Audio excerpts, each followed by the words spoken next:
Bienvenidos a una temporada más de nuestro podcast. Somos Bárbara y Ana Paulina, dos amigas que por muchos años hemos compartido la educación en casa y la crianza de nuestros hijos.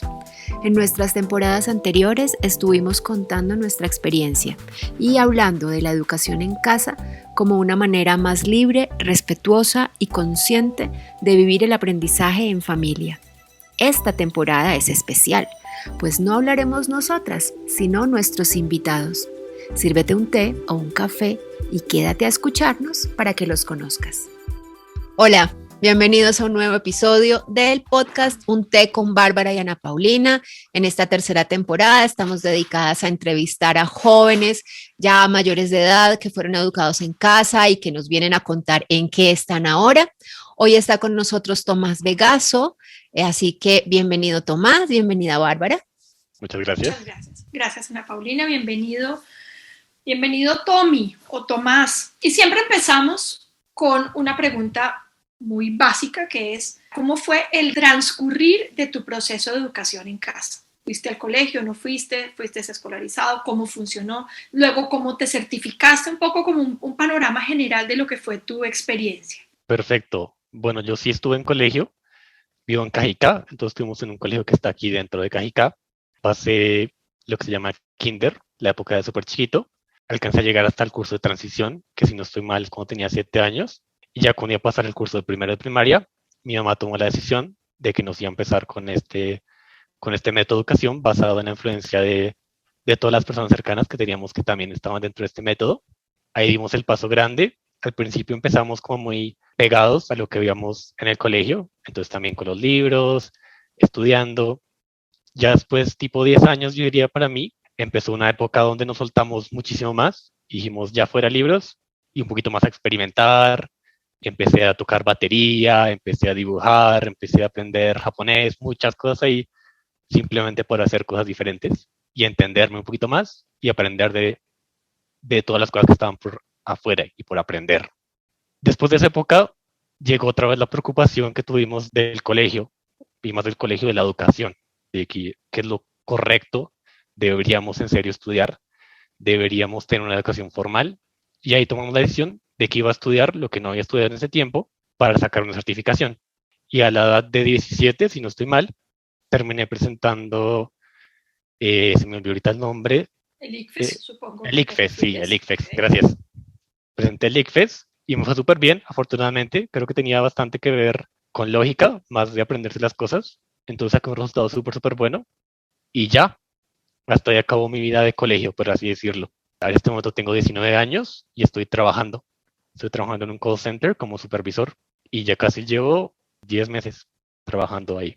Súper, ese sería un panorama general. Una curva de trabajo que es bastante común, ¿no? Empezar en la escuela tradicional, salir de ella a una manera de hacer este homeschooling un poco pegado a los contenidos escolares por miedo a soltar. Luego una etapa de mucha libertad y luego un poquito de recoger para poder certificarse. Es una curva, digamos, que nos damos cuenta que es bastante común. ¿Qué pasó una vez que te certificaste? Pensando en universidad o en estudios superiores, ¿qué has pensado al respecto? Bueno, en estudios superiores siempre es una preocupación bastante grande para nosotros como familia. Mis papás inicialmente tenían un plan, por así decirlo, de estudio. Me dijeron, listo, tenemos los recursos para hacerlo. Si tú quieres y te parece correcto entrar a la universidad, simplemente esfuérzate por hacerlo bien y dinos cómo lo quieres hacer. Esa fue su posición de ellos ante la situación. Pero yo al revisar universidades y opciones, carreras, honestamente me encontré con una situación donde no me sentía 100% cómodo eligiendo una universidad en sí directamente y una carrera. Tenía un poquito de interés en el área de medicina principalmente y un poquito en el área de tecnología tal vez. Esas eran las dos que me rondaban, pero tampoco decía, uy, voy a entrar a esta. Tampoco llegué a ese momento. Entonces la idea que me rondó más fuerte, tal vez inspirada un poquito en mi hermana, dije, bueno, salgámonos del país, hagamos una experiencia por fuera y tratemos de más que el estudio, usar el estudio para dar un paso hacia un país tal vez con una calidad de vida mejor. Y ese plan me hubiera gustado haberlo hecho con el país de Japón, lo tenía bastante armado ya, dije me voy a Japón, pero pues el virus llegó, cambió las cosas y pues como para adaptarme, también para hacer un poquito de experiencia, dije bueno, voy a trabajar, como no estoy decidido a estudiar, trabajaré y haré esa experiencia un poco de conocer cómo es la vida, las cosas, manejar un salario, manejar las responsabilidades de un trabajo, y espero que esa experiencia me ayude a darme el tiempo que necesite para aprender qué es lo que me gustaría estudiar, y dos, pues para madurar un poquito más, como dirían mis papás. Yo te iba a preguntar por Japón, porque sé que, igual que Juan José, los dos han tenido como ese sueño, ¿no? De viajar a Japón y han estudiado japonés. ¿Qué pensabas hacer cuando fueras a Japón? Digamos, ¿cuál era el plan? El ¿O plan cuál inicial es era muy cuando simple. vayas? Porque me imagino que todavía planeas ir apenas se pueda volver a Sí, salir del todavía país. está. Sí, perfecto. El plan era muy simple. Mi idea principal era empezar con el idioma. ¿Por qué? Porque el idioma siempre es una forma, es una puerta buena hacia un país. Usualmente los estudios son muy asequibles económicamente. En tiempo no tiene que ser una exigencia muy alta, o sea, que te dan el espacio para poder trabajar simultáneamente mientras estudias y te ayuda a mantenerte para la carga económica no sea tan fuerte en nuestros padres. Y pues tener la certificación de un idioma completamente también te da el paso para uno, decidir estudiar dentro del país o dos, trabajar si consigues un empleador que esté interesado en algunas habilidades que tengas. Yo pensaba principalmente en una experiencia de estudio del idioma como para ver cómo es la vida. Quién sabe, la verdad no estoy seguro si me gusta o no. Y si sí me gusta, me gustaría hacer algún estudio cortito, tal vez de algo práctico, para poder trabajar, por ejemplo, en una industria de hotelería o de IT o algo así para ir haciendo una carrera desde ahí. Esa era la idea. Me llama tanto la atención oírte, Tommy, primero pues porque, no sé, no te veías de que eras un niño, pero lo que más me impresiona es la tranquilidad de asumir pasos flexibles completamente por fuera de lo que se supone que deberías estar haciendo. Una certeza en que vas a encontrar el camino, una certeza en que no hay un solo camino, una certeza en que no hay necesariamente que hacer una carrera con sus 10 semestres y todo para ir encontrando aquellas cosas en las cuales uno se realiza y encuentra sus posibilidades de expansión. Me conmueve realmente la tranquilidad con la que vas diciendo, pues voy a hacer esto y ahorita no lo estoy haciendo y ahora voy a trabajar, pero no con esa presión que es la que notamos nosotros siempre en los muchachos de tu edad, muchachos y las niñas, por supuesto, de tu edad, con una presión de terminé el colegio y tengo que hacer una carrera y apenas termino la carrera hay que hacer una maestría y no importa si uno no tiene ni idea en qué hay que hacerla, pero hay que hacerla inmediatamente.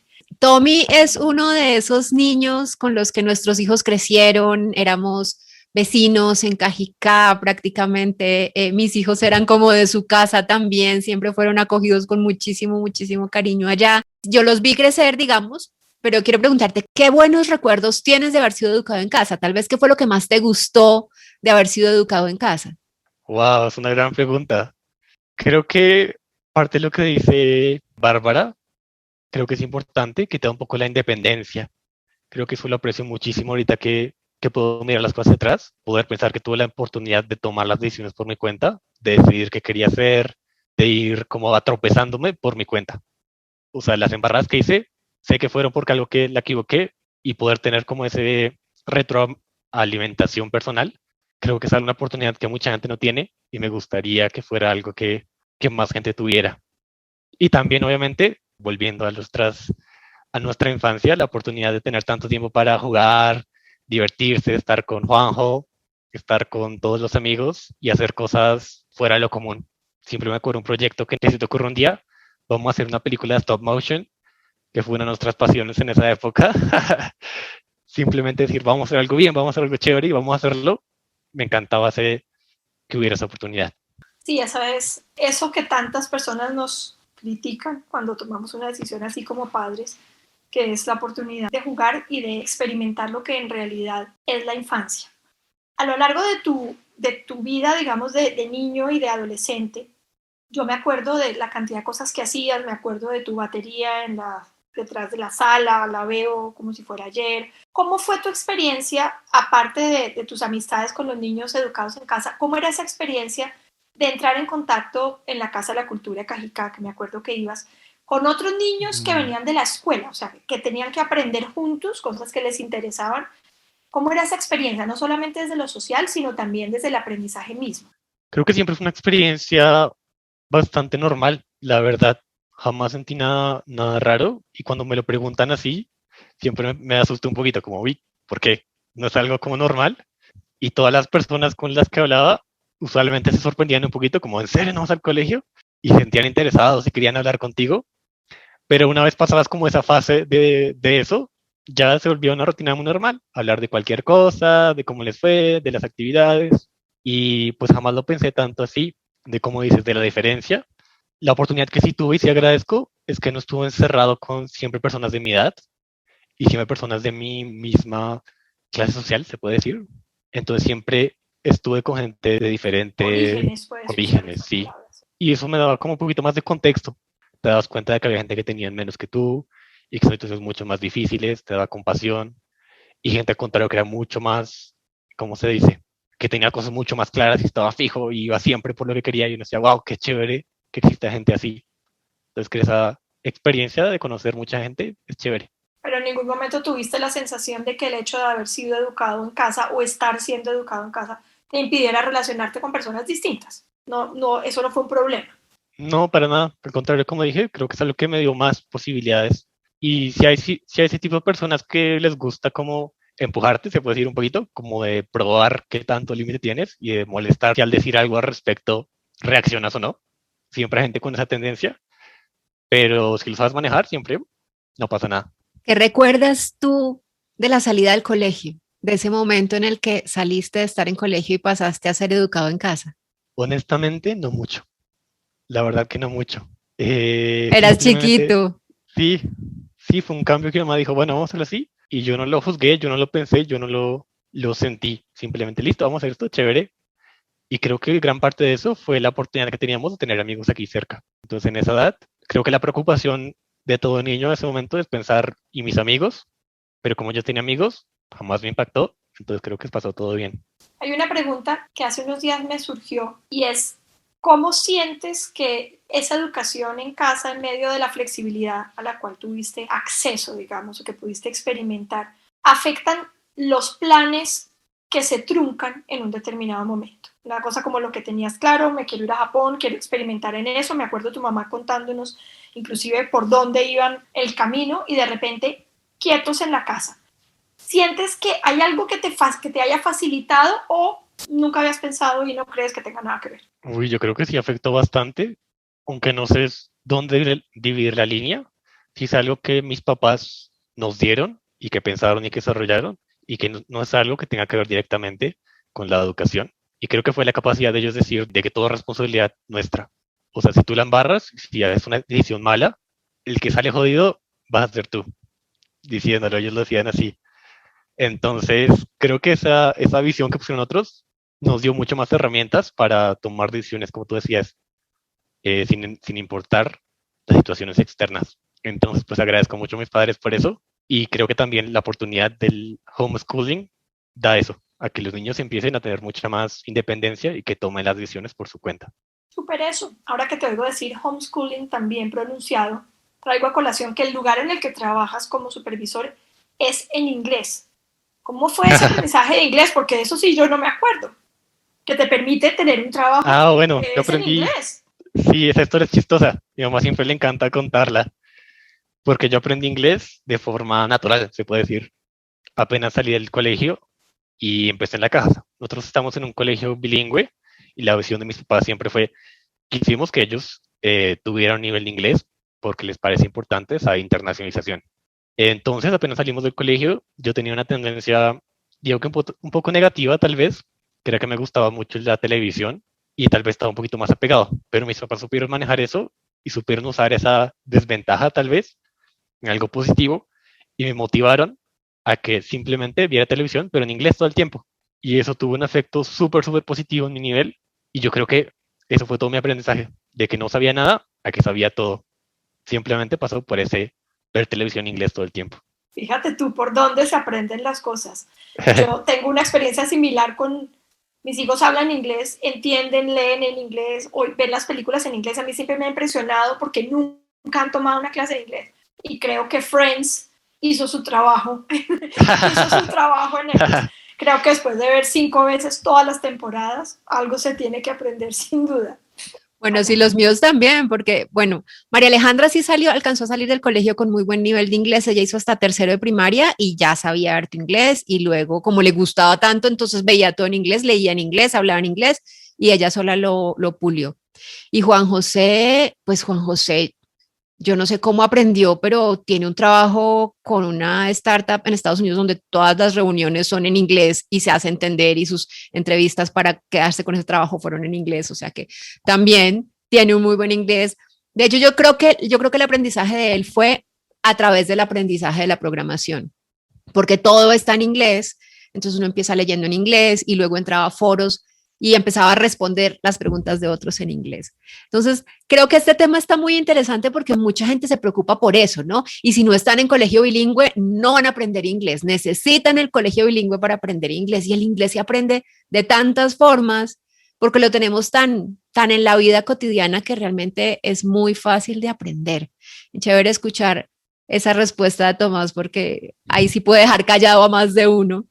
Sí, porque esto no es cualquier inglés, es un muchacho que se desempeña laboralmente como Juan José de manera bilingüe. ¿Qué pasó con tu música, Tomás? Con tu batería, con todo ese interés, porque a mí me gusta cuando los intereses llegan y también pasan sin que eso sea un drama. Sí, exactamente como dices, fue una pasión mía, bastante de parte de mi juventud. Siempre me ha gustado muchísimo la música y al encontrar la batería, que fue en mi caso, me pareció un muy buen hobby para dedicarme tiempo. Muchos de mi juventud la pasé en bandas, tocando en lugares en vivo, etcétera. Y fue una experiencia súper, súper divertida, pero me di cuenta al estar cerca de la industria que no era lo que yo quería hacer. Yo personalmente prefiero una estabilidad. No me gusta mucho eso de correr todo a todos lados, de todo el tiempo estar estresado. Y la supercompetencia que hay en la industria musical ahora me impactó fuertemente y me lo hizo dejar simplemente como hobby, como lo disfrutaré cuando pueda, pero si no, no pasa nada, así está bien. Me encanta oírte por toda esa libertad que tienes en las opciones. Eso es tal vez lo que más me llama la atención. Hoy en día, alguna vez hablábamos con mis hijos que existe dos dramas paralelos. Por un lado, que las personas tienen que ser profesionales de unos ciertos lugares, no de cualquier sitio, con unas ciertas exigencias, pero por el otro lado, que no pareciera haber espacio para disfrutar de nada sin que haya que volver eso a un negocio, ¿cierto? Sin que tenga que ser de alguna manera lucrativo. Entonces, cualquier cosa que emprendan, no es que yo hago libretas y las vendes, no las hago. Es que yo canto y qué ganas con eso, ¿no? Como que siempre esa monetarización de todo lo que se hace y es bonito saber, ¿no? Lo hago, me parece rico, no me quiero dedicar a él, pero tampoco fue una pérdida de tiempo, sino que es parte seguramente fundamental de lo que tú eres por todo lo que le hayas dedicado de tiempo a eso. Muchas gracias, Tom. Para las personas que están escuchando este podcast, contarles que Tommy es hijo de Camila, una de las dos mamás que entrevistamos en la temporada pasada. Al final solo hicimos 2 entrevistas, Camila y Janet. Tommy es hijo de Camila. Camila le encantó a la gente. Mucha gente dijo que deberíamos seguir haciendo el programa con ella incluida. Entonces, para que sepan, pues que este personaje es hijo de esa mujer, que también es todo un personaje. Y si no lo han escuchado, vayan y buscan el episodio y lo escuchan y con eso se complementa un poco la historia. Y también Tommy tiene una hermana. Es probable que ella acepte nuestra invitación, pero por si acaso, cuéntanos un poco de Bianca. Bianca es lo mejor, para decirlo brevemente. Ella tiene una historia muy parecida, no sé si puedo dar muchos detalles personales, pero generalmente ha tenido una vida muy buena. O sea, se ha esforzado mucho y ha tenido oportunidades súper, súper chéveres. Principalmente, diría que la oportunidad de vivir en Canadá y hacer una vida allá ha sido fantástico.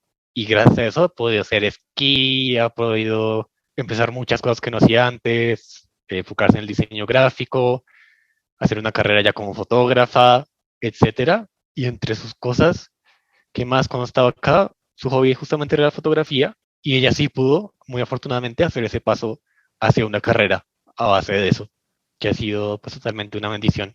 Y creo que también es mucho gracias al soporte de nuestros padres, que han estado siempre ayudándonos y dándonos todas las herramientas para que pudiéramos lograr eso.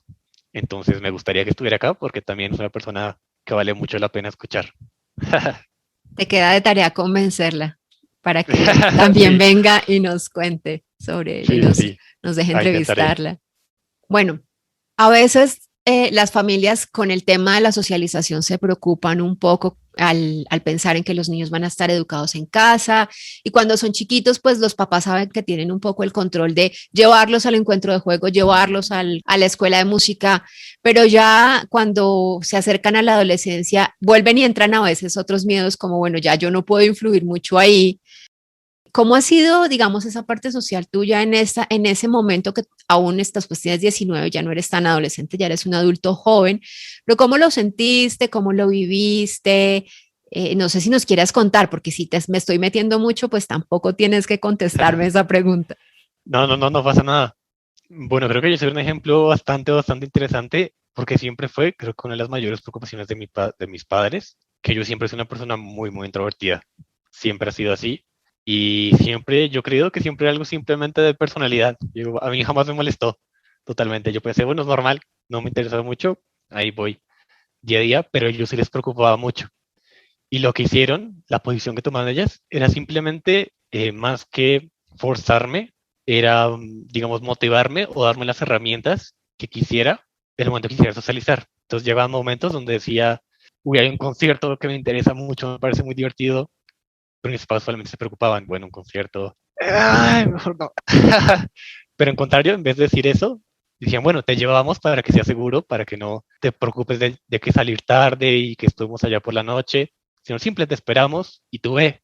Y ese tipo de soporte creo que ha sido lo mejor, y gracias a ese tipo de experiencias creo que me ha dado pues la oportunidad de estar en las interacciones sociales que yo creo que han sido valiosas para mí. Entonces, de ese tipo de eventos chiquitos, por ejemplo, no había contado, pero yo fui a Japón un tiempo. Ah, fuiste a Japón.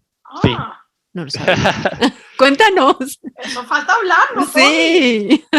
Pues sí, yo estuve en Japón un mes por una beca que me gané en la Academia de Lenguas Orientales, que es una academia en Bogotá, que se dedica a enseñar los idiomas asiáticos. Hice parte de esa academia un tiempo y hice un examen donde la persona que saca el mayor resultado en Bogotá, el resultado más alto, te dan un viaje becado de un mes a Japón. Entonces hice ese viaje y pues relacionándolo un poquito de lo que estaba hablando ahorita de lo social, creo que ese tipo de eventos, donde no es algo que sea pase frecuentemente, sino una vez en la vida, por así decirlo, sacas amistades con las que sigues hablando y esas son las amistades que yo creo que importan. Ese círculo social para mí ha sido de los importantes, aunque sean unas que estén en contacto de vez en cuando con las personas con las que se siente súper cómodo y chévere, me ha gustado y creo que es lo importante para mí como una persona introvertida. Y pues no creo que sea una cosa muy de problema. Honestamente, ahorita como he entrado en trabajo, me ha tocado socializar muchísimo más todos los días y como supervisor, parte de mi trabajo es tener un ambiente amable o amigable para los agentes y que sientan cómodos conmigo para hablar y cualquier cosa. Entonces, en la experiencia creo que me sentí bastante tranquilo. Es que no creo que haya Es una lo sola importante. persona que oyéndote crea que tú seas tímido. Es una persona que habla, se expresa con una facilidad y eso que estás diciendo, volver a traer a colación un poco tu trabajo, es realmente una muestra que es muy sensible y que a veces es difícil de ver, que se nos facilita mucho juzgar las opciones del otro y nunca nos damos cuenta cuando estas acciones de repente dan unos frutos, porque si tú hubieras sido un niño escolarizado todo el tiempo, muy probablemente habrías tenido que tener un apoyo psicológico para tu timidez o habrías sido víctima de una cantidad de presión, eso que hoy en día se llama bullying, para que dejaras esa timidez y seguramente habría habido una cantidad de presión sobre ti, sobre tu familia, porque no es posible, este niño tímido no va a llegar a ninguna parte. Y resulta que a veces es simplemente cuestión de dar tiempo, así como a veces damos tiempo para que aprendan a leer o a caminar, mis hijas casi no aprenden a caminar. A veces simplemente tener confianza en que las cosas se dan poco a poco hace que salga un personaje así con esa claridad de pensamiento, la manera de expresarlo y todo, y que actualmente no pareciera ser un niño tímido del cual alguien pudo preocuparse en algún momento. Yo creo que además de dar tiempo, me parece que es como respetar la personalidad y la forma de ser de cada uno. Y en el colegio eso no se da. Por lo mismo, porque todos tienen que hablar, todos tienen que ser extrovertidos, todos tienen que ser de esta y de esta otra manera, y si no son así, diagnóstico, defectuoso, terapia, todo lo que tú dices. Pero es también como entender que cada uno es diferente, respetarle su forma de ser, y pues en eso sí yo puedo reconocer a Álvaro y Camila porque sé que fueron absolutamente respetuosos con sus hijos todo el tiempo.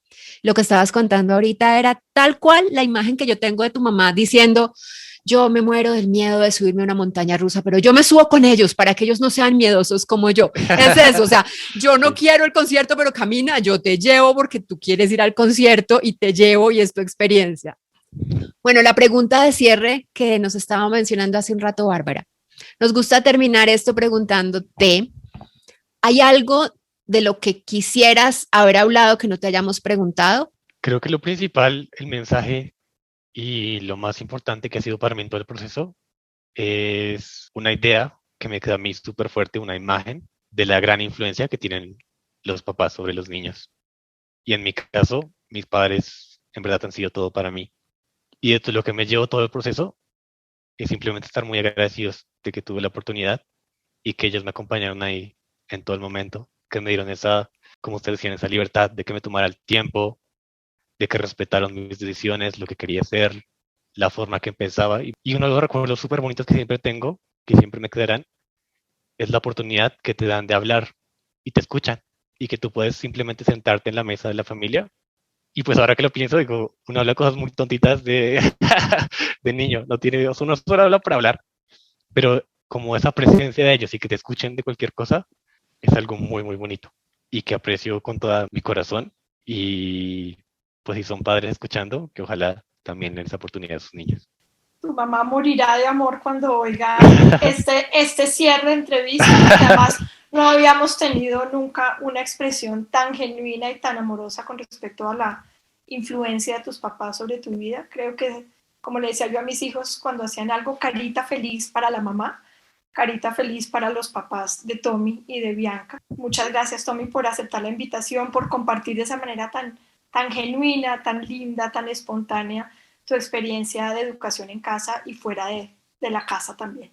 Gracias a ustedes, muy divertido, muy chévere. Bueno, yo también te doy las gracias, Tommy. Me gustó muchísimo volverte a ver porque igual que Bárbara, pues no te veía hace mucho tiempo y uno se queda con la imagen del chiquito, ¿no? Y verlos ya así como estás tú, da emoción, da como, así no seamos tu mamá, da como un poco de orgullo de mamá. Se siente como así. Entonces, muchas gracias por esta entrevista tan linda. Gracias a las personas que nos escuchan y que siguen escuchándonos. Entonces, nos encontramos la próxima semana. Gracias, Ana Paulina. A Tommy nuevamente un agradecimiento y nos seguimos escuchando. Chau. Gracias.